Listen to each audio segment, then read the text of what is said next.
Pero me lo hubiera traído, ¿no? Ok, buenas noches, tardes, tarde, porque teníamos que empezar hace 5 minutos. Pero bueno, un pequeño accidente de vino que no llegó a tiempo y atrasamos un poquito. Buenas tardes, bienvenidos a todos. Esta es otro intento, esperemos no fracasar esta vez, de Un Traguito con Fede, una edición podcast live. Hoy tenemos a nada más ni nada menos, y justamente hoy, el día que sucede todo el desmadre del FMI, a Don Eli Feinsack con nosotros. Nos acompaña Sandra Tica y nos acompaña, como siempre, el que le encanta hablar muchísimo, Jonathan Jiménez. Buenas tardes, noches, Sandra, ¿cómo estás? Pura vida. Muy bien, Fede. Muchísimas gracias por la invitación. Saludos a Don Eli, Jonathan. Y aquí estamos para pasar un rato divertido entre lo serio del asunto. Correcto. Jonathan, vos que sos hablador. Yo, hablador, no, sobre todo, jamás, para nada. Bueno, buenas tardes, noches ya. Un placer estar aquí con ustedes compartiendo. Es un lujo tener hoy a Don Eli con nosotros. Y pues aquí estamos, como siempre lo digo, para darle voz a los tweets y conversar un poquito sobre el acontecer nacional y como dijo Fede, especialmente hoy con todo este desmadre del Fondo Monetario Internacional, vamos a ver cuánto podemos aprender hoy de Don Eli, perdón. Bueno, perfecto. Don Eli, ¿qué se está tomando? Que lo veo como que lo veo buenísimo. De una vez, se lo tomó a pecho el tema del traguito. Bienvenido, Don Eli. Muchas gracias, Fede. No, con la clase de día que fue hoy y los anuncios tan nefastos para Costa Rica que hizo hoy el gobierno, no puede menos o sea, no puede uno menos que terminar el día tomándose algo fuerte y en este caso, pues, un Zacapa. Ah, muy Eh, bien, un sacapito. edición negra, Ah, edición negra, no, es que no, no, estuvo no fuerte cualquiera. el día. El día estuvo fuerte, entonces. Estuvo fuerte el día, la verdad que sí. Un placer estar aquí con ustedes, un placer finalmente conocerles la cara a los tres, a Fede, a Jonathan, a Sandra. Este, con Sandra me une algo, que es que Oswald, su esposo, es amigo mío desde hace 20 y resto de años y no nos conocemos, Sandra. Es culpa de Pero Oso. todo es culpa de Oswald, siempre es culpa Todo. del Qué esposo. barbaridad. Yo voy a culpar a Oswald también, no lo conozco, pero le voy a echar los clavos, tirémosle muerto. Exactamente. Y los está viendo. Hoy queríamos conocer un poquito más la faceta de Eli Feinsack, pero su faceta humana. Estábamos comentando fuera de línea un poquito que sí queríamos bajarle los 1500 pies de altura y ponerlo al mismo nivel de nosotros tres y que nos cuente cosas de su día a día a principio y por supuesto obviamente necesitamos de toda su experiencia y su conocimiento para que nos explique por qué ya no me voy a poder ganar la lotería. O sea, no es que me la iba a ganar antes, pero ya no me la puedo ganar del todo. Que nos explique eso. Y lo primero, muchachos, yo los invito, tírenle una pregunta a Don Eli incómoda. Y si no, se la tiro yo. ¿Quién quiere? ¿Sandra? Hoy le, hoy le vamos a dar ese privilegio a Don Fede, porque siempre nos tira a nosotros, Churuco. Ok, listo, no importa, yo le entro. Don Eli, cuando usted se levanta, tiene que hacerse el desayuno. ¿Quién lava los platos? Yo no. El desayuno sí me lo hago cuando me dejan, porque la verdad es que aquí en la casa tenemos una señora que trabaja con nosotros hace muchos años y no me deja, no me deja. Ella es súper servicial, súper amable y cuando me ve a mí cocinando viene y me dice, no, yo se lo hago. Y a veces me dan ganas a mí de decirle, mire, a mí esto me relaja también. ¿Y no será que Pero usted cocina medio feito? ¿No será que mejor le dice, deme, yo mejor le cocino porque si no usted se muere? no, yo me cocino para mí mismo. Yo no expongo a nadie a ese riesgo. Aunque no es cierto, no es cierto. Sí, sí. Cuando las pocas ocasiones que cocino para la familia, hay 4 o 5 platillos que me piden mis hijas y mi esposa y qué sé yo. Pero a la lavada de platos, francamente, casi no le hago. Yo tengo un problema de espalda y tengo un problema de estatura, que es que soy un poco más alto y cuando me pongo a lavar platos no agarro una buena postura por mi escoliosis y termino con un dolor de espalda terrible, ¿verdad? Entonces, desde que nos casamos, yo le dije a mi esposa, vea, póngame a limpiar el inodoro, póngame a hacer lo que a usted no le guste hacer, pero no me ponga a lavar platos. Y hemos tenido ese acuerdo toda la vida, y cuando recién casados, que no teníamos muchacha ni nada por el estilo, el que limpiaba los baños era yo. Ah, buenísimo. No, buenísimo, buenísimo. Compartir las tareas, no, me parece espectacular. Jonathan, vos, ¿qué querés preguntar así medio? Que no sea de política. Ahorita de política, los primeros 5 minutos no, mientras se nos termina de conectar, ya tenemos 101 personas conectadas. Entonces ahí vamos, para generar tráfico, vale. ¿Qué manera? Vamos a ver qué le preguntamos a don Eli. Hijo de pucha, Sin miedo, sin miedo. Sin miedo. Ay, hijo de pucha. L. Lo peor que puedo decir es que no conteste, ya está. Ahí sí. Don Eli, estaba leyendo un día de estos el video de su cuenta de Twitter y veía que no come cerdo usted. Pero después hablaba algo, pero después hablaba algo sobre el cantonés, que es que de vez en cuando se come un cantonesito, sí. Vea, mañana en la noche empieza Año Nuevo en el calendario judío. Y el Año Nuevo no es un pelón, es un periodo de recogimiento espiritual. Ajá. Entonces, yo no debería hacer hoy la confesión que le voy a hacer, pero ahí no dice que yo no como cerdo. Ahí dice que si yo como cerdo, el problema es mío y no es de nadie. Algo así leí. Así es. Lo embarqué entonces en el momento no muy adecuado. Así es. No soy una persona religiosa, aunque sí tenemos un hogar tradicional, respetamos ciertas tradiciones, las cumplimos. Mañana, Año Nuevo, se reúne la familia, tenemos una cena tradicional. Todos los viernes, ya sea en mi casa, en la de mi mamá, en la de algunos de mis hermanos, hacemos la cena en familia. Lamentablemente en los últimos 5 meses no lo hemos podido hacer, o sea, lo hemos hecho cada uno por su parte, ¿verdad? Pero no soy una persona religiosa, y de hecho lo que yo decía en ese tweet, el tweet fijado que tengo, que lo hice a propósito del matrimonio igualitario, es si mi religión prohíbe el cerdo, el hecho de que se venda no viola mis preceptos. El hecho de que se venda libremente no me obliga a mí a comerme ese cerdo, ¿verdad? Y el paralelismo es el hecho de que haya matrimonio entre personas del mismo sexo, no me obliga a mí a casarme con alguien del mismo sexo. Correcto. Y la otra es, si yo me quiero quemar en el infierno por un cantonés especial, que por supuesto con chorizo chino y camarones. Y con 1000 extra de choricito chino. Exactamente. El problema es mío y no de nadie más. Nadie más tiene por qué juzgarme a mí por eso. Mañana empieza el juicio. El juicio en el calendario judío son 10 días. Culmina, después del Año Nuevo, culmina en el Día del Perdón, que es el 10º día del calendario, y en el 10º día se sella ¿cómo se llama esta carambada? El destino de la persona para el año. Se supone que al 10º día del año ya Dios definió si uno va a terminar el año vivo o muerto, y además cómo va a morir. Ese es el Yom Kippur, ¿verdad? Exactamente. Ok. Es el día Interesante. Tengo amigos judíos aquí en Estados Unidos, entonces sí he ido aprendiendo un poquito del asunto. Sandrita, usted no le va a preguntar nada, no lo va a poner así como entre la espada y la pared. Sí, ¿qué tal el hebreo, Eli? El hebreo. Ebrio mejor que hebreo. Alguillo le hago al hebreo. Yo viví 2 años en Israel. Cuando terminé el colegio, me fui para allá, estuve 2 años. Confieso que lo llegué a hablar bastante bien, y que después de 35 años de casi no usarlo, estoy súper herrumbrado. Pero si nos vamos para Israel juntos, de hambre no se muere. Yo sé pedir el taxi, sé pedir el falafel, ¿verdad? Lo que se ocupa para vivir. Elemental. Así es.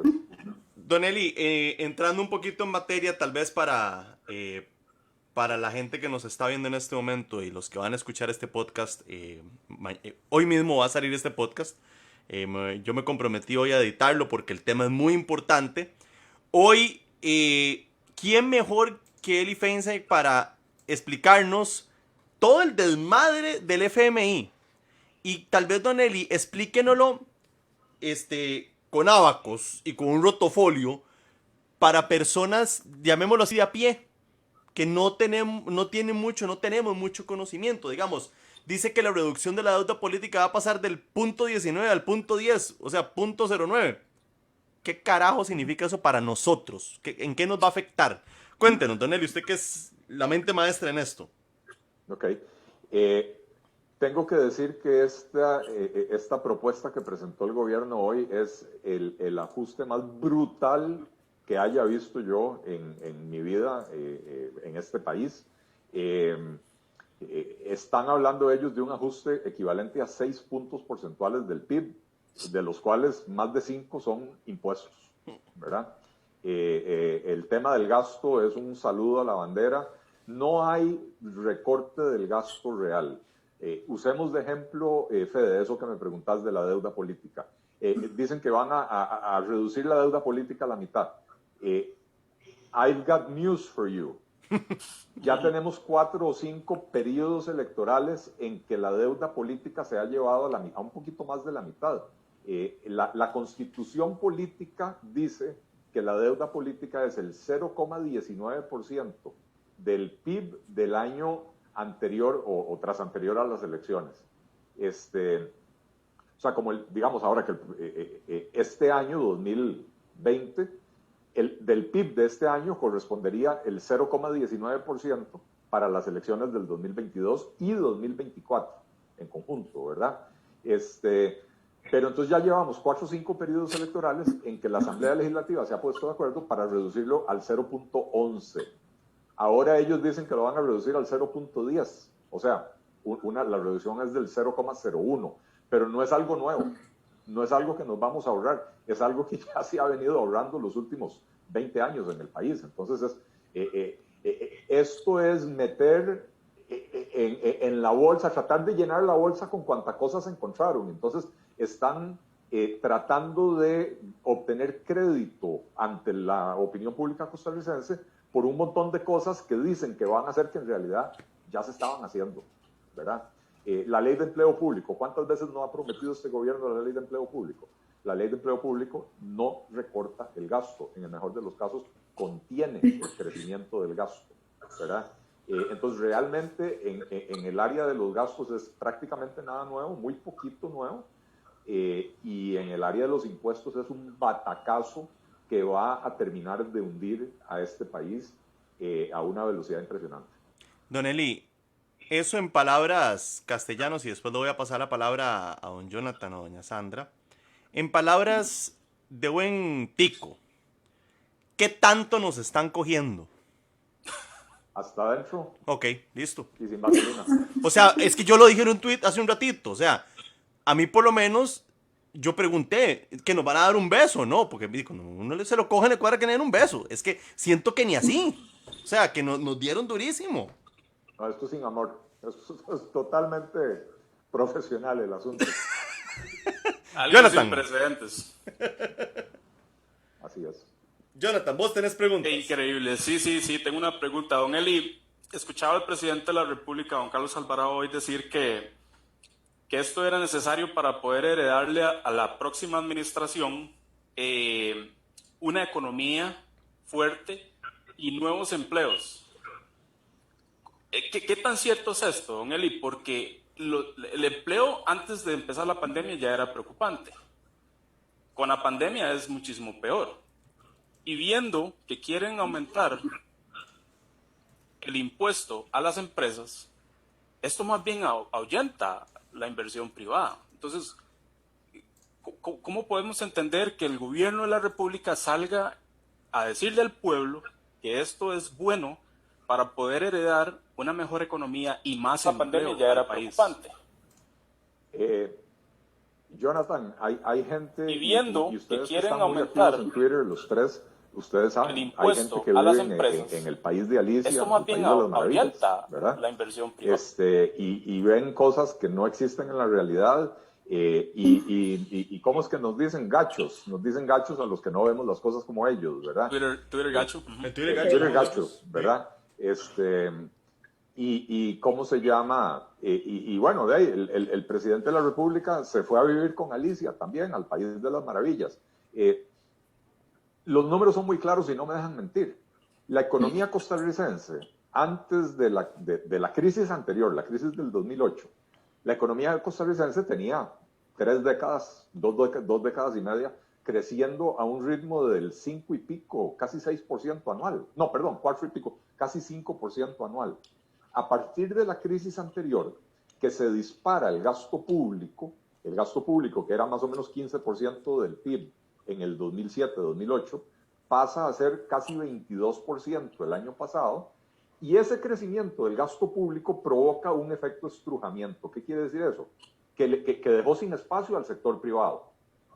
Lo dejó esquilmado y sin espacio, y entonces esto provocó una disminución en el ritmo de crecimiento. Entonces, la década posterior a la crisis anterior, ¿verdad?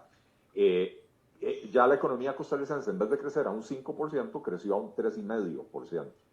Pero después de la reforma fiscal del 2018, el crecimiento el año pasado no llegó al 2,5%, de hecho creo que fue el 2,1%.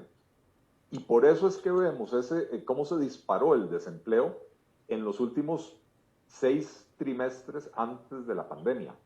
Pero es culpa de la pandemia, ¿verdad? A todos culpa de la pandemia. Ah, sí, esa es la excusa nueva. Culpa de la pandemia. Hoy por Pero hoy lo que todo... no logran es explicar. Pandemia, y siento que el gobierno agarró la pandemia y dijo, mae, esto es lo mejor que nos pudo haber pasado, le tiramos a muerte a la pandemia. Les cayó como anillo al dedo. El nivel de cinismo es impresionante. A ver, porque yo no voy a negar, la pandemia es real. Correcto. La pandemia es absolutamente real. 2, en todo el mundo está causando estragos económicos. Y 3, sí, los problemas económicos de Costa Rica se agravaron por la pandemia. Sí. Pero no tenemos un solo mal parados. problema nuevo. No tenemos un solo problema nuevo. Lo único que tenemos son problemas que se profundizaron por la pandemia. Y estos problemas, por no haberlos resuelto antes, llegamos a la pandemia en la peor condición posible.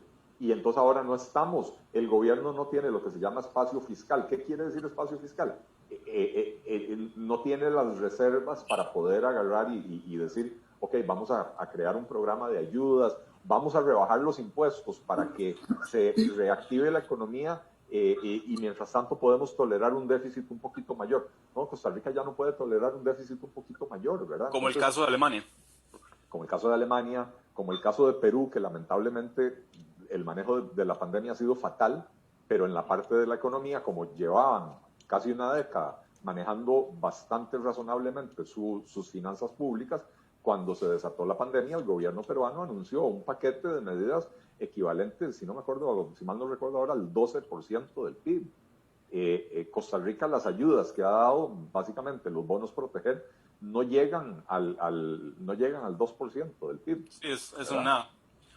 A eso me refiero con que no había espacio fiscal.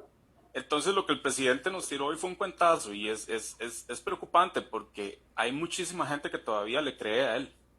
No, Jonathan, lo que nos tiraron hoy no fue un cuentazo, el cuentazo nos lo venían tirando desde hace tiempo, lo que nos tiraron hoy fue el tiro de gracia. El cuentazo viene desde el 2014, me da la impresión, ¿verdad? Cuando empiezan a prometer y tratar de hacer, y siento como que el manejo heroico de las finanzas, decía un señor por ahí. Yo creo que el cuentazo, Fede, empezó desde el 2009. Ah, más atrás, ok. Sí, el cuentazo Desde el plan empezó desde el fiscal. 2009. Desde el plan escudo. Desde el plan escudo del gobierno de Oscar Arias. Ahí empezó el cuentazo. El cuentazo de que el gasto público es lo que sostiene a la economía costarricense. Y ahí fue donde en el gobierno de Oscar Arias adoptaron la política que llaman del percentil 50, que eso fue agarrar a todos los funcionarios. A ver, ustedes son ingenieros. Sandra, yo no sé qué profesión tenés vos. La misma que Oswald. Bueno, economista, pobrecita. ¿Cómo se llama? Entonces, aquí estoy con ingenieros y economistas, nos vamos a entender. El percentil 50 es básicamente la persona que está, cuando usted ordena a las personas, digamos en este caso, del mayor ingreso al menor ingreso, de cada 100 personas hay una que está en el puesto 50, que es exactamente la que está en la mitad, ¿verdad? En el puro centro de la mitad del medio. Y entonces deciden la política del percentil 50. Quiere decir que lo que quieren es llevar a todos los que estaban por debajo de ese percentil 50 al percentil 50. Cosa que es imposible, porque ustedes sabrán que cuando usted agarra al del percentil 1 y le pone el mismo salario que el del percentil 50, entonces el percentil 50 ahora se va a ir para arriba.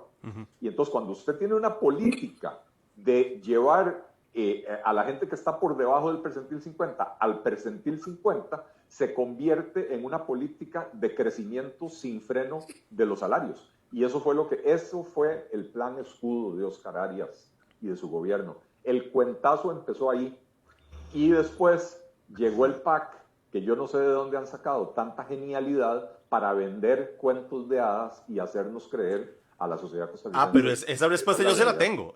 O sea, lo dijo Iván Barrantes en el podcast que sale mañana. Él lo dijo, y nos podemos morir de risa, del Comando Lonchera. Es que, digamos, yo soy de la idea, y ya le voy a dar la palabra a Sandra, o sea, yo sí creo que la juventud tiene que meterse en política. Para mí es sumamente importante. Mae, pero no le des el puesto de gerente general a un mae que viene saliendo del pretil. O sea, tenés que hacerlo escalonadamente para que llegue. Y puede llegar a ser muy bueno. Yo no lo digo. Pero como lo dijo Esteban Barrantes en el podcast que sale mañana nuevamente, el Comando Lonchera dice que salió con ese término con Mariano Figueres, que se lo inventaron entre ellos. Muy chistoso, pero a mí me parece muy cierto. Sandra, Sí. vos ¿cuál es tu onda aquí? ¿Cómo estás? Bueno, mi onda es, voy a hacerle una consulta a Eli, que Okay. eso lo estábamos comentando ahora que estábamos viendo el informe bueno, ya hemos visto que no hay un recorte ni una reforma de gastos que uno diga, mira, es una buena señal. No se está asegurando la trayectoria de los nuevos ingresos, porque ellos dicen que eso queda garantizado con la regla fiscal, y ya vimos que la vez pasada todo el mundo quería brincarse la regla fiscal. Entonces, ¿qué nos va a asegurar o quién nos va a asegurar que no va a suceder, ¿verdad? Nuevamente? Más impuestos en una malmentada reactivación económica, que ya me tienen harta con el término de reactivación económica, cuando nos pasan dando y les pasan dando a las empresas, y cuando alguien se quiere levantar, le meten el martillazo y no lo dejan ponerse en pie, ¿verdad? Viene el impuesto a las transacciones bancarias. ¿Qué pasa con el secreto bancario? ¿Cómo van a hacer para darse cuenta qué cantidad de dinero maneja uno, qué transacción está haciendo?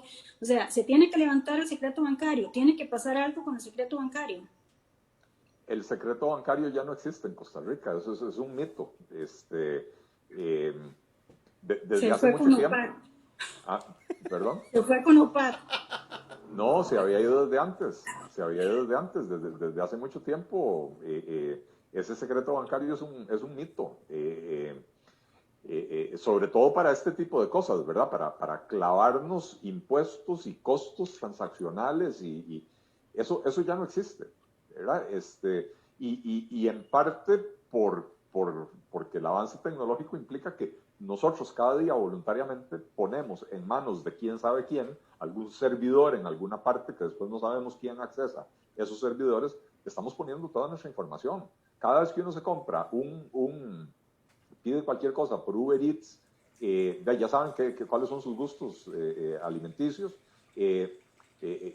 Yo hace 2 años, fui a Israel a visitar a mi hija que estudia allá. Estuve 3 semanas allá. La computadora sola me cambió el idioma de la computadora del sistema operativo a hebreo. Yo hablo hebreo, pero yo no tengo tiempo para estar tratando de descifrar qué dice ahí en ese idioma. Y me costó muchísimo convencer a mi computadora de que volviera a plantearme las cosas en español o en inglés, ¿verdad? Entonces, el secreto bancario no existe hace mucho tiempo por diferentes motivos, y aquí ni siquiera necesitan modificar la ley, simple y sencillamente una orden a los bancos donde les digan, o al SINPE, en cada transacción, cápele el 0,3%, listo, y se fue, ¿verdad? Es uno de los impuestos más groseros que existen. Yo jocosamente lo llamo el impuesto Chile Campana, ¿verdad? No sé si ustedes han oído hablar los mexicanos del Chile Campana. Pica cuando entra y repica cuando sale, porque este es un impuesto. A ver, si usted es un asalariado, o en el caso mío, en el caso de Sandra, en el caso de Oswald, que somos consultores, mis clientes de consultoría jamás me van a pagar billete sobre billete. De hecho, algunos de ellos me hacen firmar compromisos de transparencia, de anticorrupción, etcétera. De hecho, yo tengo una certificación internacional de anticorrupción y no sé qué, porque me lo exige uno de mis clientes, ¿verdad? Y entonces todos los pagos tienen que ser visibles. Incluso no me permiten abrir una cuenta en otro país que yo les diga, deposíteme en Puerto Rico. No, por transparencia me tienen que depositar en el país en el que vivo, ¿verdad? Entonces, no tenemos forma de esconder esos ingresos. Tampoco me interesa esconderlos, pero digo, no tenemos forma. Si usted es asalariado, si usted es profesional independiente, etcétera, sus ingresos van a entrar mediante una transferencia electrónica. Le van a capar ese 0.3%. Cuando usted agarra y paga el alquiler de la casa mediante una transferencia, paga la cuota del condominio mediante otra transferencia, paga todos los servicios públicos en la página de internet del banco. Cada transacción se lo vuelven a capar. Doble impuesto, doble, triple impuesto de un solo. Doble, además de que es un impuesto que va antes de que le cobren a usted el impuesto de renta y el IVA en las transacciones que tienen IVA, ¿verdad? Y las planillas, don Eli, imagínense, a la gente que le pagan planillas por medio de una transferencia, entonces esa gente que tal vez ya está pagando impuesto de renta, lo que les rebajan del seguro social, etcétera, aparte de eso les van también a cobrar un impuesto y por recibir ese salario en su cuenta bancaria. Así es. Voy con preguntas que tenemos en las 3 redes sociales. Voy a empezar en la mía. Dice María Aguilar que qué opinan de la movilidad laboral en medio de la mayor tasa de desempleo que conozca este país y de las renegociaciones de alquileres. Para mí son solo medidas que pretenden endulzar el garrotazo que no van a ayudar en la suma. Pues obvio. Pregunta Shirley Montoya, ¿serán que los profesionales liberales de los más afectados en este plan, dados los cambios en tractos de los impuestos sobre la renta? O sea, que si se van a pisar a todo el mundo, y sí, eso los pisamos a todos. Pregunta mi buen amigo Carlos Delgado que si va a haber voluntad política legislativa para aprobar un nuevo paquete. Este me salió medio zurdo, el compa mío. O sea, ¿cómo van a meterles un nuevo paquete? Ya lo lincho, y después lo llamo. Pero es una magnífica pregunta. Yo creo que ya esto está prenegociado. ¿Ah, sí? Sí, ya esto tiene los votos de Liberación Nacional sin lugar a dudas. Liberación Nacional tiene ahí algunos diputados que siempre se salen del canasto, entonces no necesariamente garantizan los 17 votos, pero 13 o 14 votos de Liberación Nacional ya están negociados, ya incluso se han visto ciertos movimientos extraños en la Asamblea Legislativa con proyectos que de otra manera no pasarían y que son proyectos para básicamente comprar esos votos. Para asegurarse una campaña. ¿Perdón? Para asegurar un éxito en una futura campaña política, pensando en que van a llegar a un nuevo periodo, ¿verdad? Así es. Y estoy seguro que con otras fracciones también están, o ya trataron, o ya hicieron el negocio para endulzarles, para que les aprueben esto.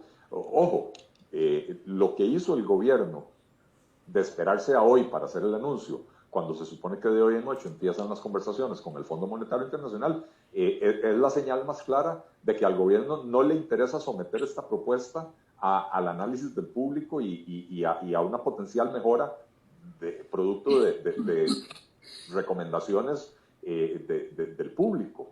El gobierno lo que hizo fue presentarla a golpe de tambor, sin tiempo para negociarla, va para adelante porque ya nos vamos a sentar con el fondo y para eso ya tiene que tener los votos asegurados en la Asamblea Legislativa. Es decir, esto es lo que va y vamos. Es decir que puede ser, voy a pensar en un mundo utópico, ¿verdad? El cual no existe. que todo esto que anunció el señor presidente de la República hoy tiene que ser aprobado por la Asamblea Legislativa, si no mamerto. No sé si todo, pero lo grueso, cualquier aumento de impuestos tiene que aprobarlo la Asamblea Legislativa.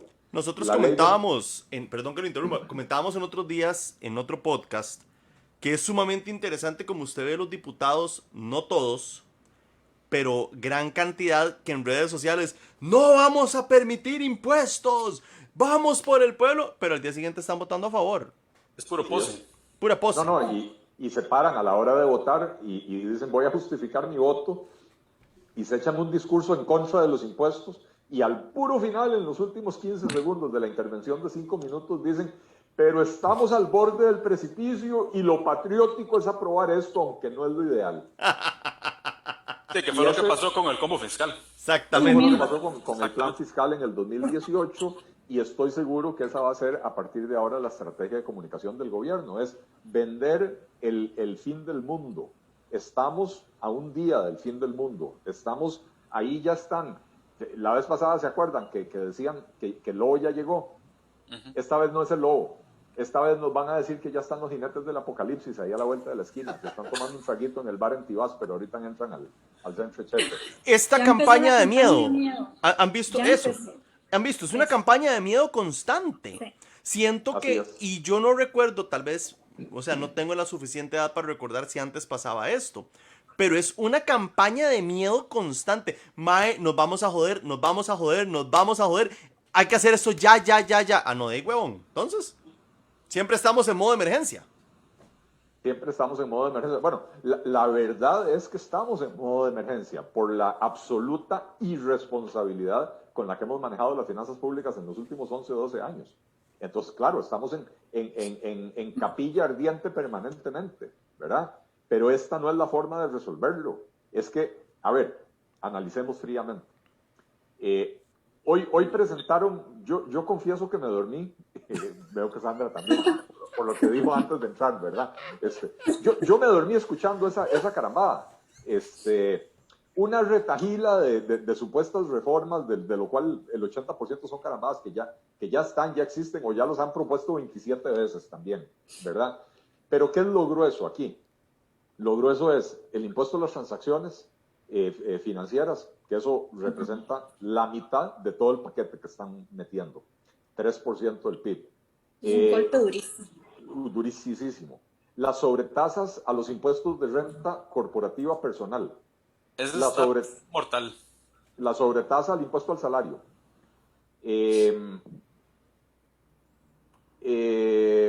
¿Y qué más?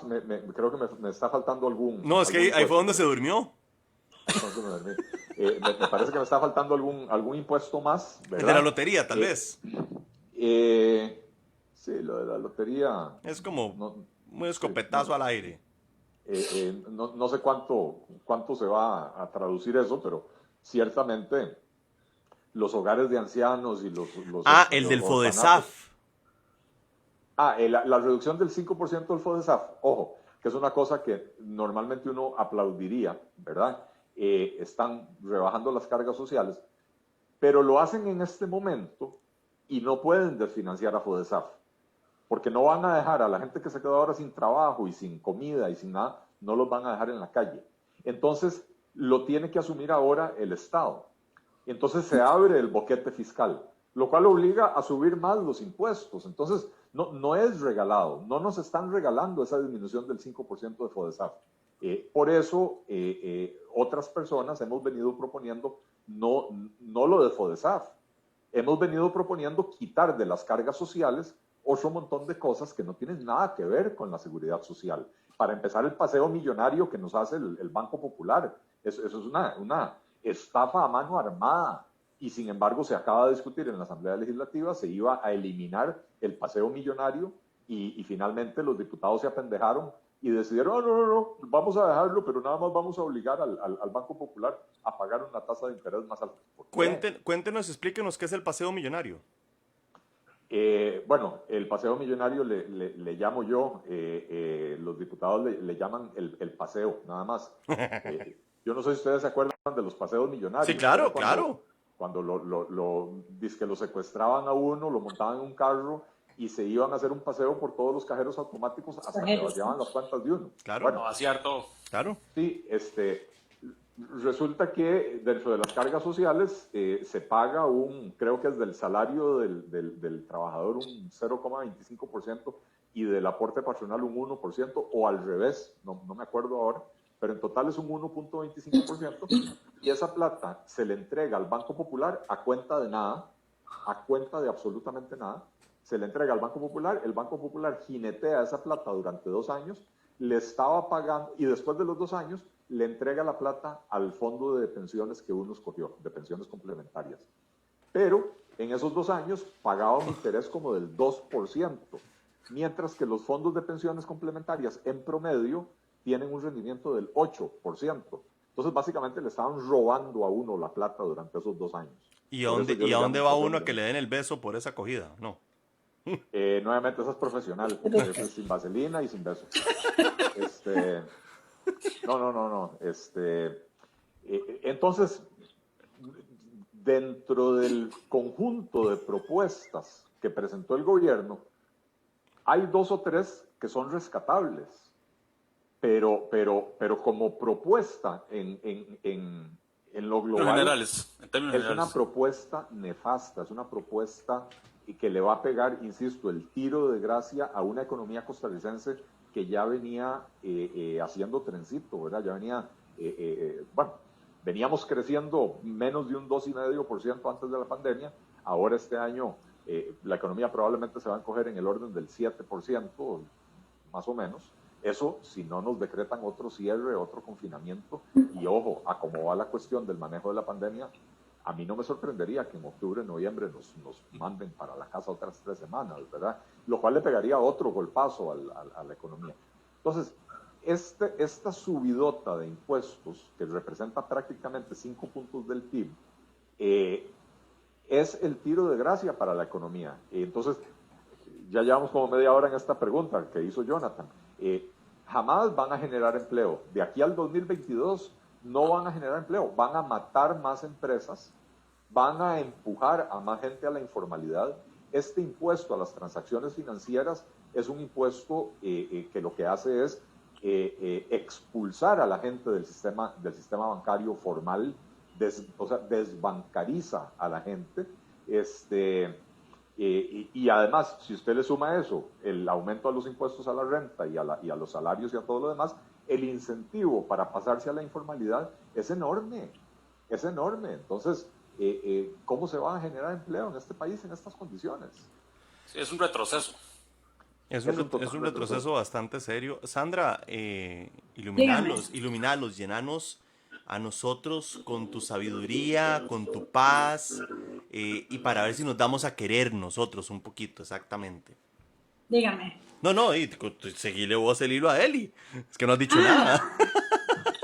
No, yo pensé que me iba a hacer una pregunta. No, seguile vos el hilo a Eli, porque es que después la gente dice que yo no los dejo hablar, que hablo mucha mierda.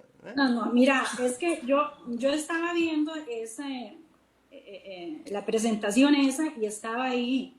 Lo que hacemos es madrear. La mitad del informe es madreado completamente. Porque hay muchas cosas que uno que más o menos conoce no se las cree, pero hay gente que sí le cree todos los cuentos ahí al señor del Banco Central y toda la cosa. Yo, en lo personal, no le creo en los impuestos temporales. Porque una vez que tengan el ingreso fresco, estoy casi segura que van a disparar el gasto, que es algo histórico. Y una vez que tengan esa platita en la bolsa, no van a querer dejar a futuro de seguirla recibiendo, ¿verdad? No hay nada más temporal en Costa Rica que un impuesto más permanente que un impuesto temporal y un puente Bailey. Son las 2 cosas más permanentes. Eso lo dijo hoy el ingeniero Mauricio Batalla en un tweet. Estamos cagados, Don Eli, estamos cagados. Yo no vivo en Costa Rica.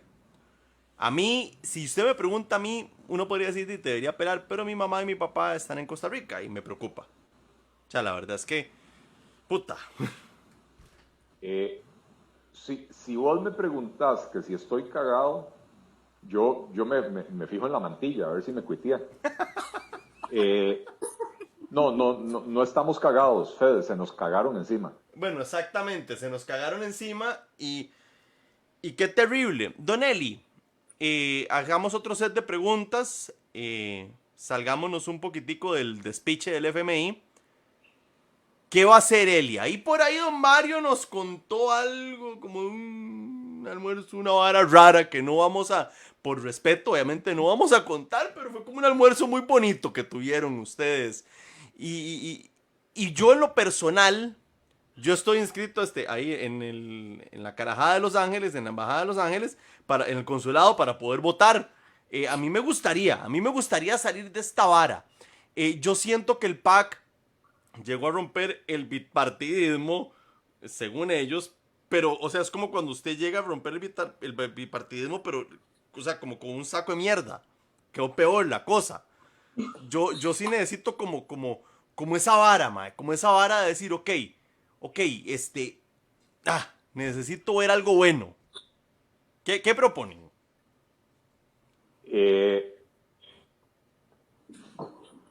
Permítame. Salud. Yo creo que tal vez mientras don Eli se pega el cuerazo, como decimos, El riflazo. el riflazo. A mí me gusta mucho algo que he aprendido durante los años de los gringos, que es enfocarse en la solución y no tanto en el problema. Hemos conversado, sí, claro, el problema, hemos conversado todo lo malo que tiene esta propuesta, pero sí, también me gustaría escuchar de don Eli, ¿cómo hacemos para resolver esto, don Eli? O sea, hay que hacer algo. A mí la gente me dice, Jonathan, es que usted con berrear desde redes sociales no hace nada. Y precisamente hoy me puse a buscar, don Eli, y en octubre 22 del 2017 usted puso en su página de Facebook algo muy parecido, que decía, o sea, que ya no es suficiente berrear en redes sociales. O sea, ¿qué sigue? Bueno, no hay una solución, hay que solucionar un montón de problemas, ¿verdad? Y en efecto, Daisy, yo me metí en este berenjenal de juntarme con un grupo de gente para fundar el Partido Liberal Progresista porque nos cansamos de berrear y que no tuviera efecto. Y nos dimos cuenta de que sí, la unión hace la fuerza, porque de pronto ideas que veníamos sosteniendo un montón de llorones en redes sociales, a las que nadie les daba pelota, en el momento en que nos juntamos y empezamos a publicar en conjunto y le dimos forma de partido político, de pronto, ojo, somos un partido político que no tiene un solo diputado. Tenemos regidores en 2 cantones del país. De hecho, tenemos la presidencia del Consejo Municipal de Orotina. Pero cuando nosotros ponemos un tema sobre la mesa, el país escucha.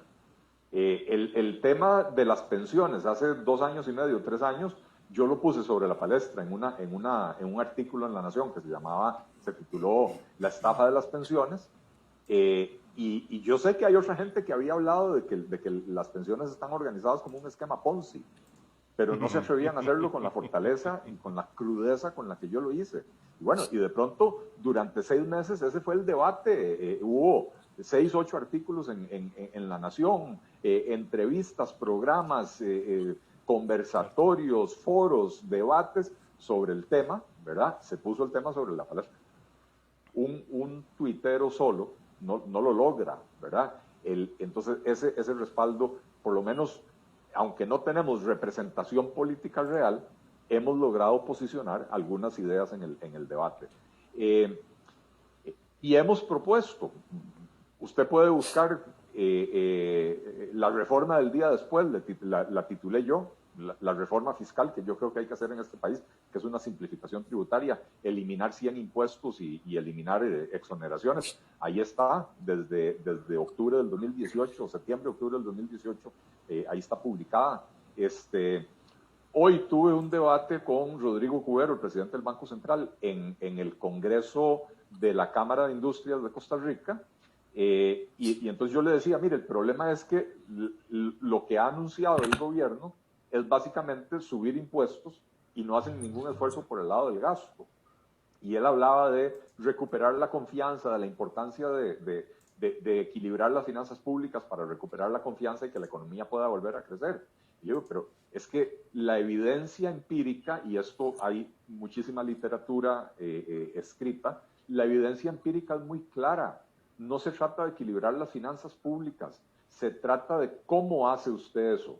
Porque yo puedo subir los impuestos subir los ingresos con impuestos temporales, como los que está proponiendo el gobierno, que la discusión de si son temporales o permanentes la dejamos para otro momento. Sí. El gobierno, yo le tomo la palabra al gobierno, el gobierno dice que son por 4 años. Bueno, pero entonces, por 4 años vamos a subir los ingresos, pero el nivel de endeudamiento el próximo año va a llegar al 80%. ¿Cómo hacemos para rebajarlo otra vez al 50%?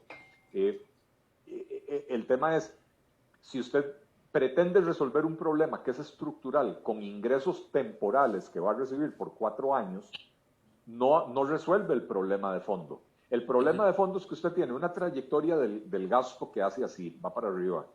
Y bueno, esto lo ven solo los que nos están viendo por Facebook, los del podcast, lo lamento mucho. Pero ¿cómo se llama? La trayectoria del gasto. Si hubieran conectado. ¿Perdón? Si hubieran conectado. Sí, claro. Bueno, después queda también, así que pueden entrar a mi página Eli Feinsack en Facebook y el video ahí queda. La trayectoria del gasto hace así y la trayectoria de los ingresos hace así, y entonces se van separando. Esto es el déficit fiscal, esta diferencia aquí es el déficit fiscal.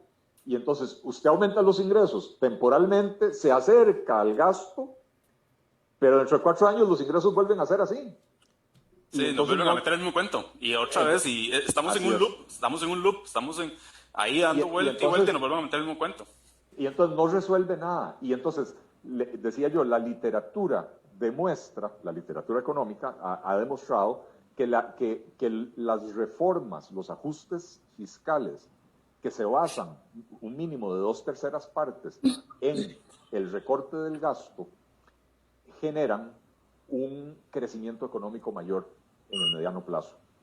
Las reformas fiscales que se basan en subir los impuestos generan una contracción o una recesión más profunda porque la gente la gente dice, si solo suben los ingresos y no se controla el gasto, probablemente dentro de unos años me tienen que volver a subir los impuestos. Y ese es el elemento generador de desconfianza. Entonces, para que no me acusen de que solo critico y no hago propuestas, le hice 3 propuestas al presidente del Banco Central. Dije, vea, 3 reformas que son políticamente poco dolorosas, no implican despidos masivos. Sí implican que algunas personas pierdan el empleo, pero no implican despidos masivos. Y que usted podría eliminar alrededor de unas 30 instituciones sin eliminar ningún servicio público. Ojo lo que estoy diciendo. El proyecto de ley Serrar de Otón Solís. Otón Solís detectó, ojo de quién estoy hablando, el fundador del partido que llevó a este gobierno. Va fuerte la cosa, va fuerte entonces. Otón Solís detectó que en el sector social hay 23 instituciones que administran más de 40 programas. Y por supuesto muchos de los programas duplicados y por supuesto 23 administraciones, 23 departamentos legales, 23 servicios técnicos, 23 proveedurías, 23 absolutamente todo. Toda la burocracia. ¿Perdón? Toda la burocracia. Toda la burocracia. ¿Qué propone Otón Solís? Fusione esas 23 entidades en un gran ministerio que le llaman Ministerio de Asistencia Social. El nombre a mí no me gusta, hay que quitarle la idea del asistencialismo. Pero la idea conceptual es bastante buena, ¿verdad? Elimina 23 instituciones, las fusiona en un solo ministerio, se ahorró 22 estructuras administrativas. Lo mismo yo he sugerido hacer, pero en el sector productivo. Fusione en un gran ministerio de la producción todo lo que tiene que ver con producción, agricultura, ganadería, pesca, turismo, industria, comercio, en un solo ministerio. Entonces, ahí se ahorró usted 4 o 5 administraciones, las fusiona en una sola. Pero además, este es un proyecto que permite mejorar la gobernanza. ¿Por qué permite mejorar la gobernanza? Porque, ¿qué pasa hoy en día en Costa Rica? Si un sector productor se siente en problemas, digamos los productores de leche, protestan, bloquean las calles, se sientan a hablar con el ministro de Agricultura y le dicen, necesito que me suban el arancel para que se encarezca la importación de la competencia. Y el ministro de Agricultura feliz le sube el arancel, ¿verdad? Si usted tiene un solo ministerio de la producción, Sandra, que es la ministra, sabe que cuando le llegan los lecheros a pedirle eso, ella sabe que si les da el arancel, mañana le llega la industria alimentaria.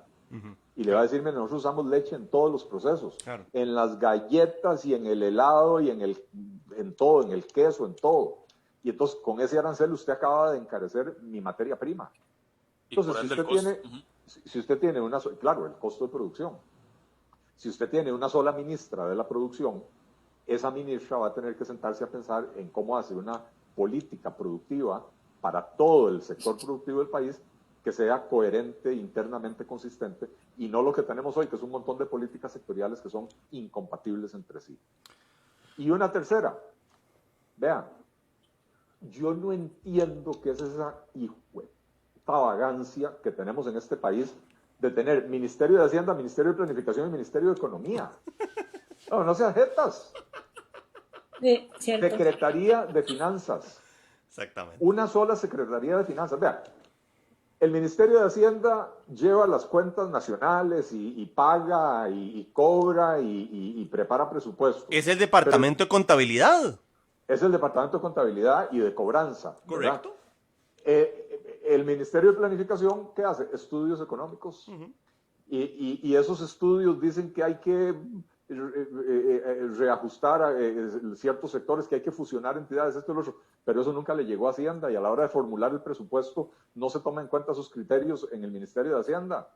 Y el Ministerio de Economía tiene la función de promover política productiva y promueven lo que se les pega la gana, como hicieron el otro día con el acuerdo espurio que hicieron con los arroceros un domingo en la noche, a escondidas del público, entre el Ministerio de Economía y el Ministerio de Agricultura, a escondidas de Comex, a escondidas de Hacienda, a escondidas de todo el mundo. Se aprovecharon de que no había ministro de Comex para hacer eso. Si hubiera habido, se la hubieran bailado. Igual, todo les Se la valió hubieran madre, bailado. sí. Sí. Ojo, a Pilar Garrido, que es la ministra de Planificación y coordinadora del equipo económico, no la invitaron a esa reunión. Pilar Garrido, 15 días antes, había dicho, el gobierno está considerando desregular el precio del arroz. Y a sus espaldas va y se reúne. Ojo, la coordinadora del equipo económico del gobierno. A espaldas de ella se reúnen la ministra de Economía, el ministro de Agricultura y toman. Entonces, señores y señora, Secretaría de Finanzas. El secretario de Finanzas es responsable de todo eso. Usted siempre va a tener el departamento que le hace los estudios, y usted siempre va a tener el departamento de política pública, y usted siempre va a tener la tesorería nacional y todo lo que necesita tener, la contabilidad nacional y todo. Pero con un solo responsable, y entonces no existe ese cuento de Consejo Económico, y no existe ese cuento de quién coordina el Consejo Económico, y el cuento de que Edna Camacho, que no tenía ninguna cartera, era la coordinadora del equipo económico, y los ministros hacen lo que se les pega la gana. O peor aún, Pilar Garrido, ministra, se la bailan como se les pega la gana, ¿verdad? A ver si entiendo, Secretaría de Finanzas, para usted. explicárselo a la gente. Eso es como tener una sola microempresa, llamémoslo así, de finanzas. Yo contraté un outsourcing que me va a manejar las finanzas. Ellos tienen su CEO, que va a ser el secretario, la secretaria general de finanzas del Estado, por decirlo así. Y de ahí para abajo viene, o sea, como tiene que ser. Yo siempre comparo el gobierno con un sistema de empresa privada. Para mí el presidente, don Carlos Alvarado, es el CEO. Porque es lo que es. A final de cuentas, no, o sea, no te rías tanto. Es que si vos te... es que no se puede. Una pregunta, Fede, si fuera tu empresa, ¿lo hubieras puesto el CEO? Ah, no, jamás. O sea... Creo que hubo una campaña política que decía, usted me contrataría a mí. ¿Quién fue el que había hecho eso? Contráteme, Johnny Araya. Connie Araya, sí, correcto. Y renunció. Sí. Y renunció. No, o sea, yo lo veo desde ese punto. Pues yo siempre he estado en la empresa privada, nunca he estado en el sector público. Puntos suspensivos. y puntos suspensivos, porque viera Don Eli que en el Facebook suyo me acaban de caer a mí a riflazos porque dicen que soy muy mal hablado. Perdón, no soy de aquí. Sorry, o sea, va a pasar. Yo lo siento. Seguro después me llaman mi mamá a regañarme. No, yo vi que mi mamá se conectó y se desconectó. Seguro termina la hora y me dice, ay, papito, pero ¿cómo se lo...? Bueno, no importa, mi mamá, tranquila. Yo siempre me he imaginado esta vara como que para que funcione bien. ¿Y por qué digo para que funcione bien? Porque las empresas que yo he trabajado funcionan bien. Por dicha he trabajado en empresas muy grandes, pero el CEO es la cara bonita. Tiene su CFO, su COO y tiene su equipo operativo, por decirlo así, que toma las decisiones estratégicas y él nada más sale a la prensa y decir, todo bien muchachos. Siento que debería ser como una estructura así. Es eso que usted propone, la Secretaría de General de Finanzas, como lo queramos llamar. Siento que podría funcionar así. Y viera que yo siento que eso funcionaría de maravilla. No sé por qué. Hay demasiado cacique, pero demasiado cacique. Por eso empecé diciendo, son 3 reformas que eliminan aproximadamente 30 instituciones, ¿verdad? Solo en el sector social se nos van 22, en el sector productivo se nos van 4 o 5, y probablemente más, y en el sector de las finanzas públicas se nos van 2, ¿verdad? Y ¿cómo se llama? Y digo que políticamente no es tan dolorosa. A ver, nadie se tira a la calle a defender al Ministerio de Hacienda como si se tiran a la calle a defender al ICE, ¿verdad? Pero además no es necesario hacer despidos masivos de personas. Yo estoy clarísimo de que, por ejemplo, un Ministerio de la Producción, usted va a tener que tener las mismas, no sé si las mismas, porque hay que hacer una revisión de qué sirve y qué no sirve, pero las áreas sustantivas del Ministerio de Agricultura van a tener que estar ahí. Las áreas sustantivas del Instituto de Turismo van a tener que estar ahí, porque usted no puede pretender que un técnico agropecuario o un experto en extensión agropecuaria le vaya a atender a las necesidades de un hotelero, ¿verdad? Entonces usted va a tener que tener especialistas en cada rama, en cada rama. Entonces, lo sustantivo permanece. Lo que se reduce es la burocracia de arriba. Los departamentos legales, las proveedurías, los departamentos de recursos humanos, las oficialías mayores de los ministerios, etc. Ahí es donde sí hay un ahorro y sí habrá personas que perderán el empleo. ¿Le sale más barato al país mandar a esas personas para la casa? Ahora que están hablando de movilidad voluntaria, ¿verdad? Mandarlos para la casa y decirles, mire, yo le voy a pagar a usted el salario por los próximos 2 años para que pase la crisis y usted pueda encontrar otro trabajo y mientras tanto se me va para la casa, pero vamos a generar esta reforma, estas 3 reformas que yo estoy proponiendo, que no son, o sea, no son solo por ahorrar el dinero, sino que son para mejorar la gobernanza, eliminar duplicidades. Es que cuando la gente del PAC habla de, sí, hay que eliminar las duplicidades, pero no cierran las instituciones duplicadas. Pero no solo la gente del PAC. Vean, hay un ejemplo histórico aquí en Costa Rica. Jonathan, usted que tiene cara de ser el más carajillo aquí del grupo, ¿usted ha oído hablar del Ministerio de Gobernación? No. ¿Existe? No. Yo que soy un poquito más viejillo, resulta que hasta los años 90 en Costa Rica existía un Ministerio de Seguridad y un Ministerio de Gobernación y Policía. Como que si tuviéramos un ejército, ¿verdad? Entonces la policía estaba en el Ministerio de Gobernación para decir que era civil y la seguridad nacional estaba en manos del Ministerio de Seguridad con otro cuerpo de policía. ¿Era la época de la Guardia Rural?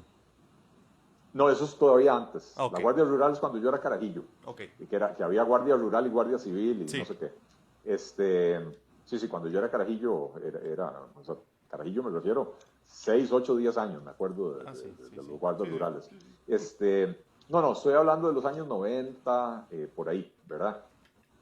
Se toma la decisión de fusionar todos los cuerpos de policía, excepto la de tránsito, de fusionar los cuerpos de policía en uno solo. Maravilloso, hasta ahí vamos muy bien. Se toma la decisión de que ya no se necesita tener 2 ministerios. se le trasladan las responsabilidades al ministro de Seguridad. Y entonces, a partir de ese momento, deja de haber ministro de Gobernación. Ahora hay un ministro de Seguridad que es responsable del área de Seguridad y Gobernación. Vaya, fíjese en el presupuesto nacional. El Ministerio de Gobernación sigue existiendo. Nunca se eliminó. Entonces, lo que no hay es ministro de Gobernación. Pero el Ministerio de Gobernación, que ya no tiene cuerpos de policía, sigue existiendo. Y entonces tiene una línea presupuestaria. Entonces, cuando usted analiza el gasto en seguridad de Costa Rica, si no le suma los 30 y pico mil millones de colones que se lleva el Ministerio de Gobernación, no está viendo el panorama completo.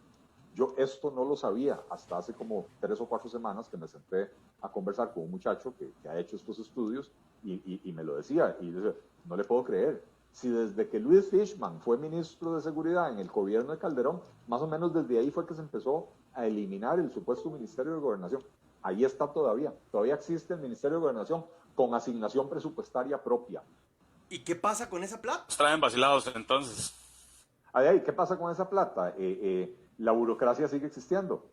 Si usted me dice a mí, don Eli, vea, si usted me dice a mí que hay una secretaria actualmente trabajando del ministro de Gobernación, me manda un mechazo porque no se puede. Bueno, no podría decir si existe o no existe, pero ciertamente hay personal del Ministerio de Gobernación y probablemente ese personal, su ficha de personal la maneja el Departamento de Personal del Ministerio de Gobernación en vez del Departamento de Personal del Ministerio de Seguridad. Entonces, me manda el mechazo, me lo mando. Sí. Esa es la realidad que tenemos aquí en Costa Rica.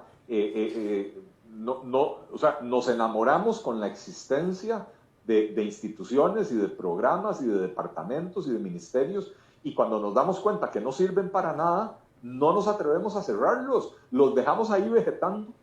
Ahí está el Ministerio de Gobernación.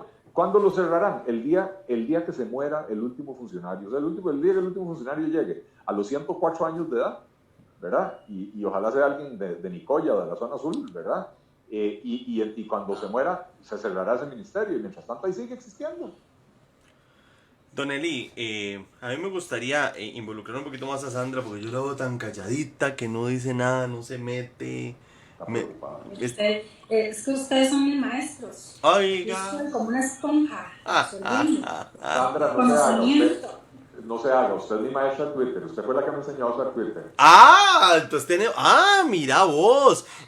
Puta, casualmente un día de estos estuve a batalla con Lía aquí en el podcast, con Marinés Solís, y justamente nos contaba batalla que fue Lía la que lo metió a él. Entonces, Sandra, vos fuiste el que introduciste a Don Eli a Twitter.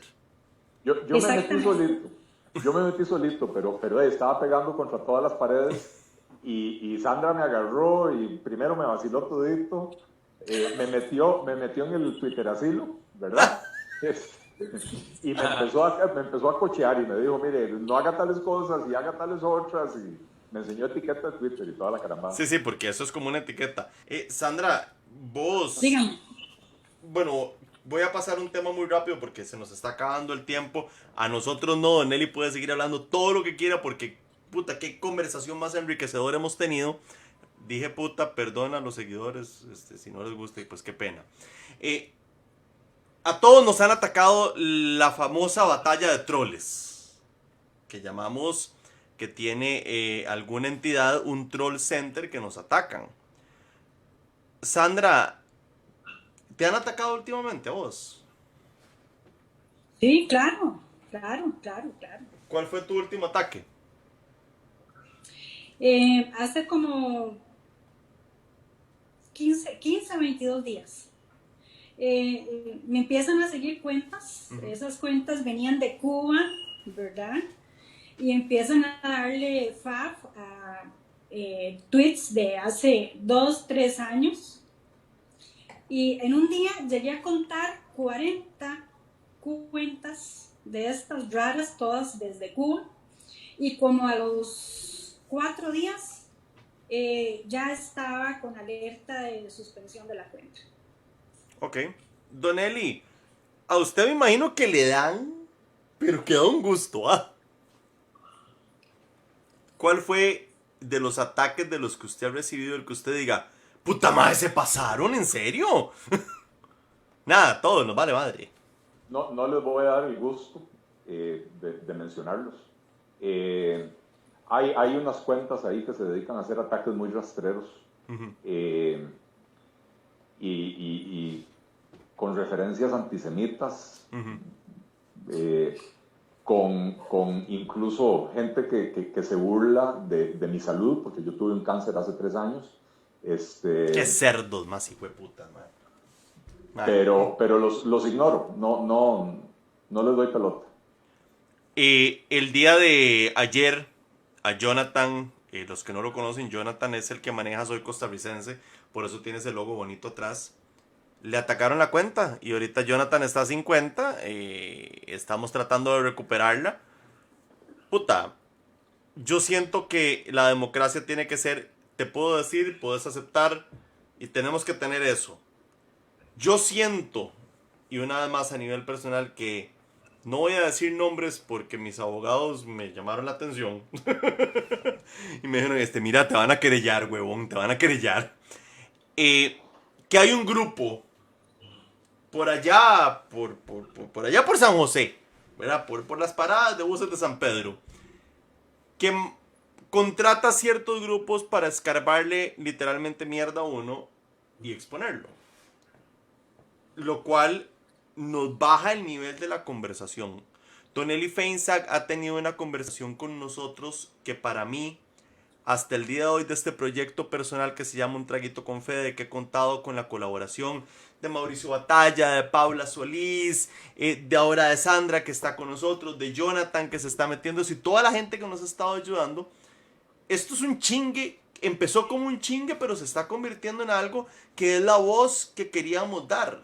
No somos un medio noticioso, no hacemos periodismo investigativo, simplemente somos unas personas que queremos expresar nuestra voz.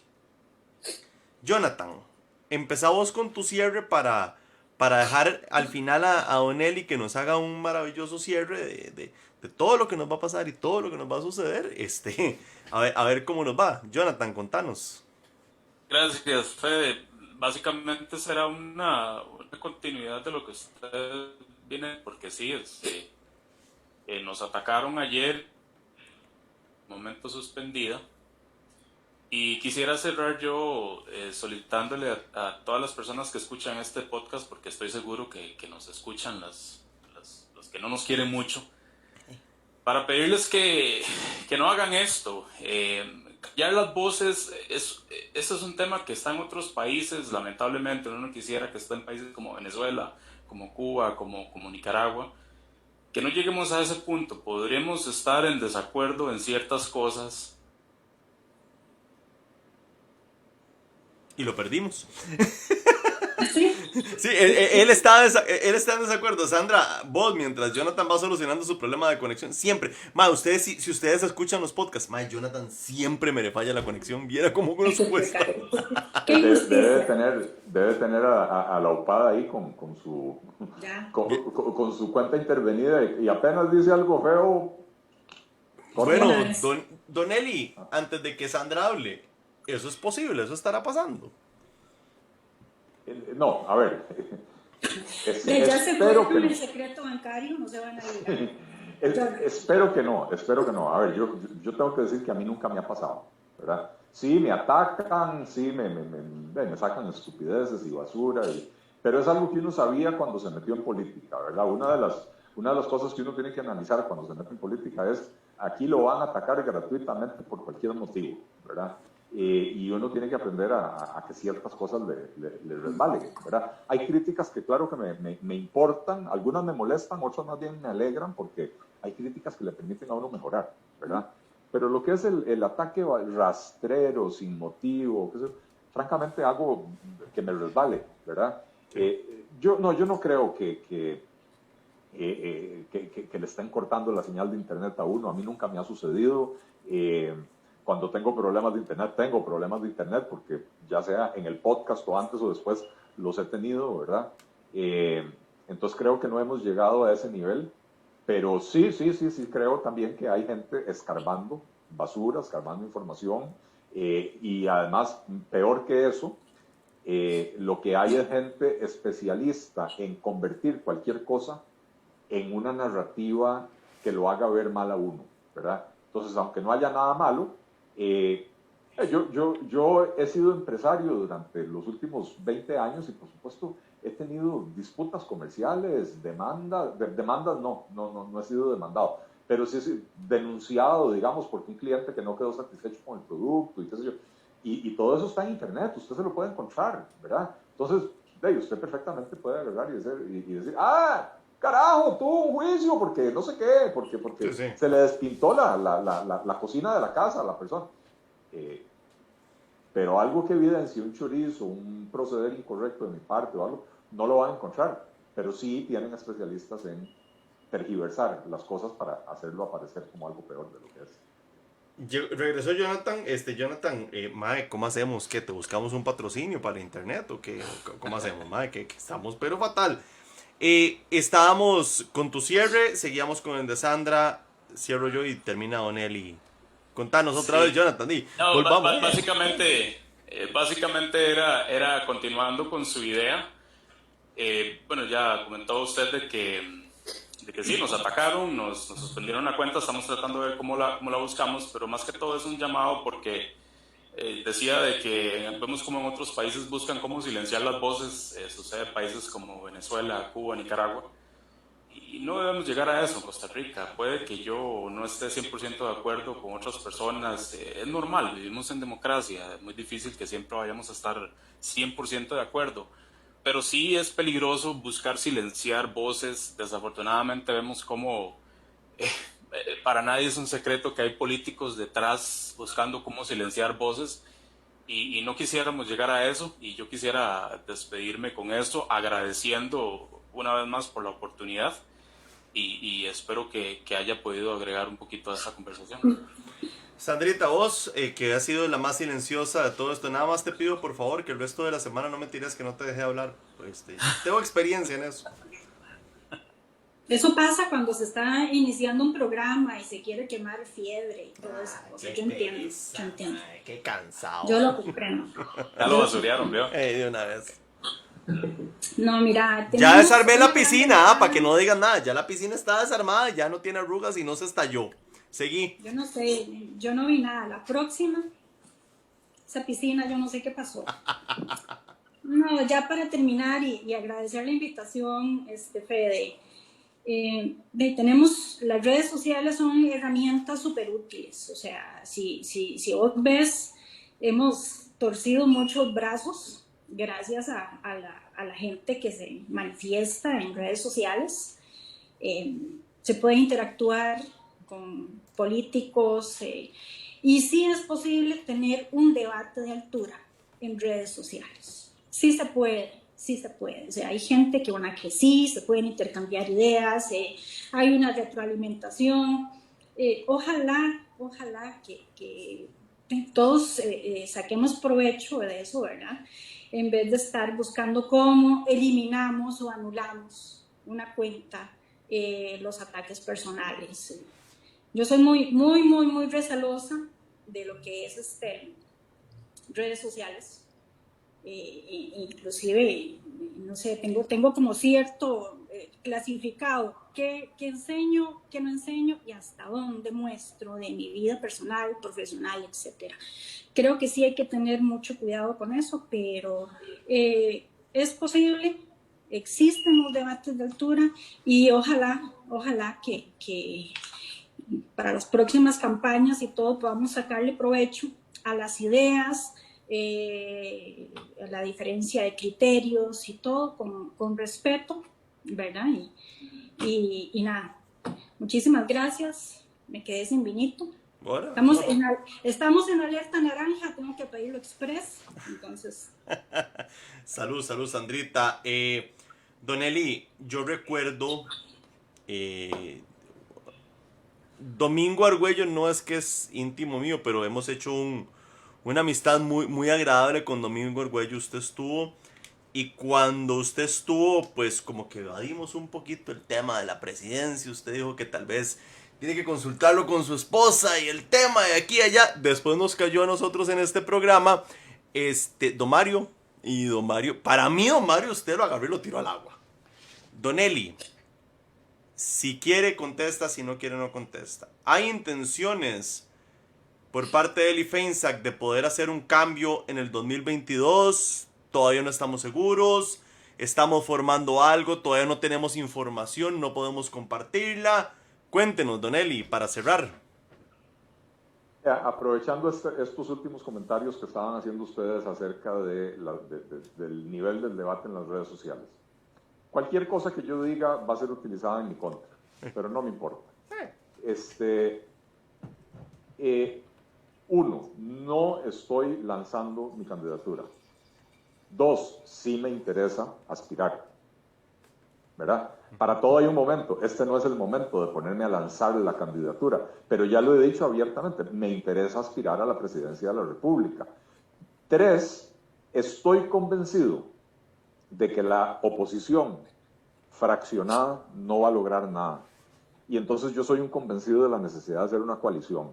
Pero esa coalición se tiene que hacer en torno a principios, a una agenda de propuestas que serían las que llevaríamos adelante en caso de llegar al poder. Y esa coalición tiene que ser lo suficientemente amplia para que sea atractiva para un sector amplio del electorado, pero lo suficientemente restringida que no cualquier jetas con cualquier idea, simplemente porque se opone al PAC, entre a la coalición. Si a mí me dicen el objetivo de esta coalición es sacar al PAC, yo no estoy ahí. Si a mí me dicen el objetivo de esta coalición es gobernar para hacer un gobierno más pequeño, para simplificar los trámites, para recortar el gasto público, para poder rebajar los impuestos, para eliminar los privilegios del sector privado y eliminar los privilegios del sector público, maravilloso. Mis orejas son del tamaño de las de Dumbo. Estoy dispuesto a escuchar, veamos a ver cómo lo hacemos. Y si esos son los principios de la coalición, me parece, ahí sí, que hoy por hoy el peligro de un tercer gobierno PAC es terrible. O sea, no me refiero a que la probabilidad de un tercer gobierno PAC sea alta. Me refiero a que el país no aguanta 3 periodos consecutivos del PAC.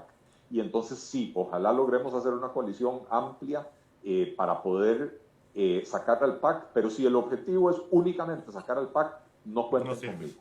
No sirve. Si el objetivo es una coalición para repartirse puestos y reciclar políticos y lavarle la cara a gente que ya se le ensució solita, no cuenten conmigo. Pero si el objetivo es perseguir una agenda programática común en la que nos podamos poner de acuerdo, maravilloso.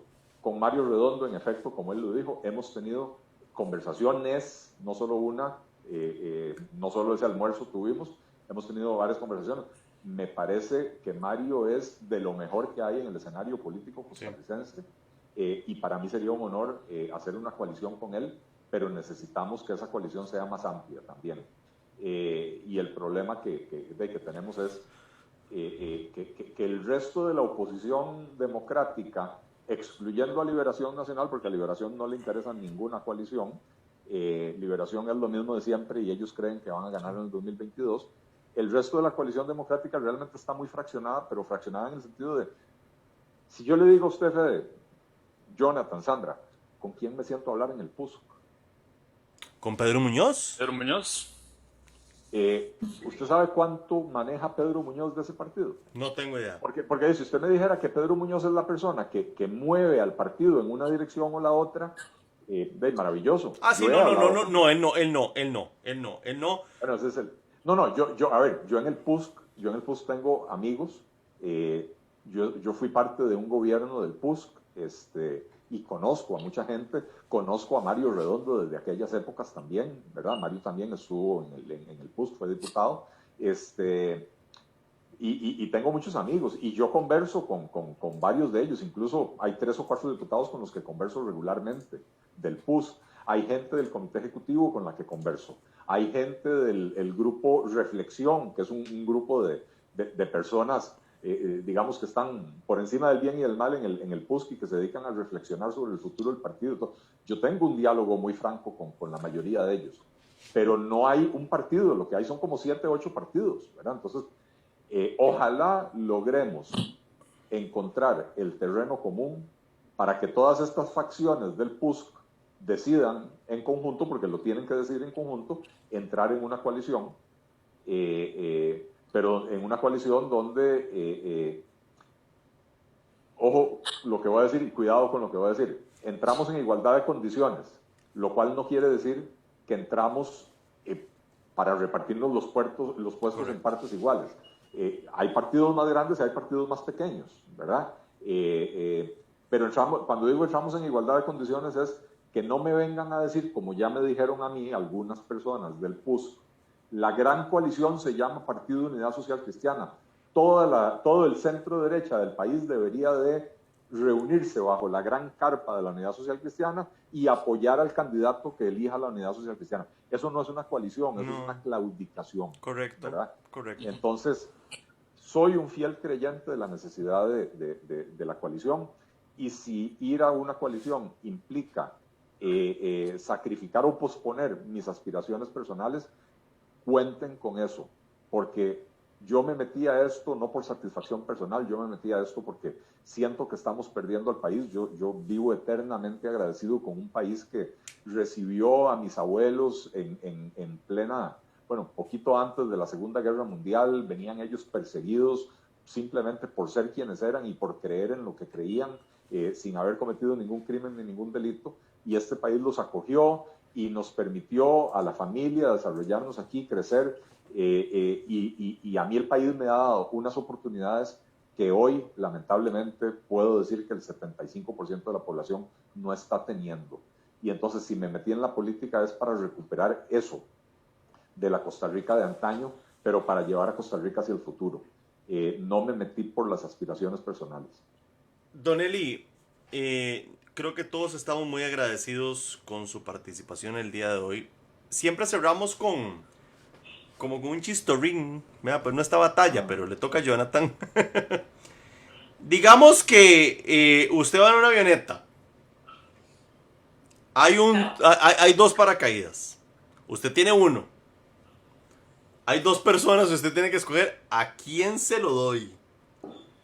Tiene a la señora diputada Paola Vega y tiene al señor John Prendas, al diputado John Prendas. El avión viene para el suelo. ¿A quién le da usted el otro paracaídas? Hijo de pucha. Qué difícil. Mira, yo creo que todos los diputados merecen muchísimo respeto. Evidentemente no comparto mucho la ideología con doña Paola. Yo creo que salvaría a John Prendas, aunque no necesariamente tenga que ser, esté totalmente de acuerdo con él en todo. Sandrita, ¿a quién salvas vos? ¿Cuántos paracaídas eran? Usted tiene 1 y hay otro, nada más. O a la diputada Paola Vega o a John Prendas. Un toque. Acaba de decir alguien en el Facebook de Oneli, se lo doy al piloto. Yo haría lo mismo. Yo me pongo los 2 y me tiro. Don Eli, no se lo puede dar al piloto. ¿Qué hace? Quedarme callado. Ok, perfecto. No, listo. Listo. No. Es que es válido. Es completamente válido. Por dicha, el piloto se salva. El otro día vi en Twitter que alguien hizo un chiste similar, pero era, no me acuerdo si era, no me acuerdo exactamente cómo era, pero era algo así como, ya hay una vacuna para el COVID, pero solo queda una. ¿A quién se la da? ¿Verdad? Y dan 2 opciones. Y alguien que respondió y dijo, no hombre, no se la doy a ninguno de ellos, me la guardo por si después X personas se enferma. Pero... ¿Comprendimos? entendimos completamente. Yo quiero cerrar nada más con algo muy particular que quiero decir. El hijo del señor presidente de la República tuvo una emergencia médica el día de ayer. Lo llevaron al hospital. Gracias a Dios salió bien hasta las 3 de la mañana. El señor presidente, han habido muchas versiones en Twitter que la verdad no vale la pena hacerle eco, que quitaron a un montón de gente, que los escoltas, bueno, a ver, eres el señor presidente de la República, tiene a su hijo enfermo, por lo que sea. Yo siendo él, gente, perdónenme, pero yo corro igual, yo hago lo que sea, y me parece que hay grupos que están tratando de desviar la atención de lo que realmente importa con comentarios de este tipo, que inclusive el presidente tuvo que salir a dar explicaciones hoy. No me parece necesario. Me parece que bajamos el tono de la conversación. No estamos a nivel que necesitamos estar. Espero, yo soy una persona católica, espero en Dios Todopoderoso que el hijo del señor presidente esté bien, se encuentre bien y que eso nada más haya sido un susto. Él actuó como un padre, yo hubiera hecho exactamente lo mismo, exactamente. Y creo que los que son papás, todos corren por sus hijos. Eso es algo que sí, y me parece que eso es como para desviar la situación. No hablé de doña Catalina, porque mejor lo dejo para otra. Muchísimas gracias a los que nos acompañaron hoy. Jonathan, como siempre es un placer. Tu internet apesta, definitivamente apesta. Sandra, me gusta ese perrito que tenés ahí, está bonito. Don Eli, vean, no, qué cosa más hermosa. yo soy Doug Glover. Don Eli, el hecho solamente de que usted haya aceptado una invitación a algo tan irreverente como esto, para nosotros es un halago. Estamos muy contentos. Esta es su casa, siempre las puertas van a quedar abiertas. Lo dejamos a usted que se despida y diga lo que quiera decir, Don Eli, no importa. El Zacapa estaba bueno. Estaba muy bueno. Muchísimas gracias, Fede, por la iniciativa de iniciar este podcast y por invitarme. Muchísimas gracias, Jonathan y Sandra, por participar y por ayudarle a Fede en esto. Me parece que es un formato fresco, diferente. Por motivos laborales y profesionales he tenido las últimas 2 semanas, he estado realmente estresado.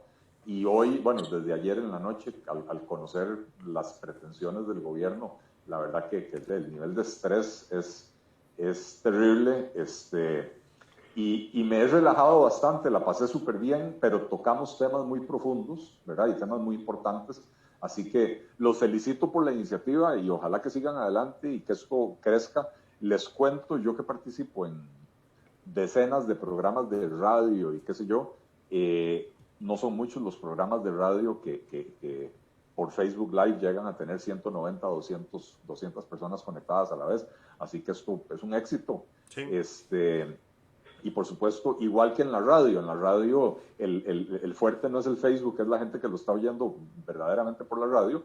Pero bueno, lo de ustedes es un podcast y estoy seguro que cuando publiquen el podcast mucha más gente lo va a ver. Así que los felicito por eso, les agradezco la oportunidad. Hoy por lo menos me voy a dormir un poco más relajado y no solo por el Zacapa, sino por esta conversación tan agradable, pero a la vez tan profunda. Muchísimas gracias a todos. Muchísimas gracias, Don Eli Feinsack. Este podcast va a estar disponible en 2-3 horas en las plataformas de Anchor, en las plataformas de Spotify, Apple Podcasts, Google Podcasts. Vamos a estar disponibles. Gracias, muchachos, por haber estado con nosotros. Esto fue Un Traguito con Fede.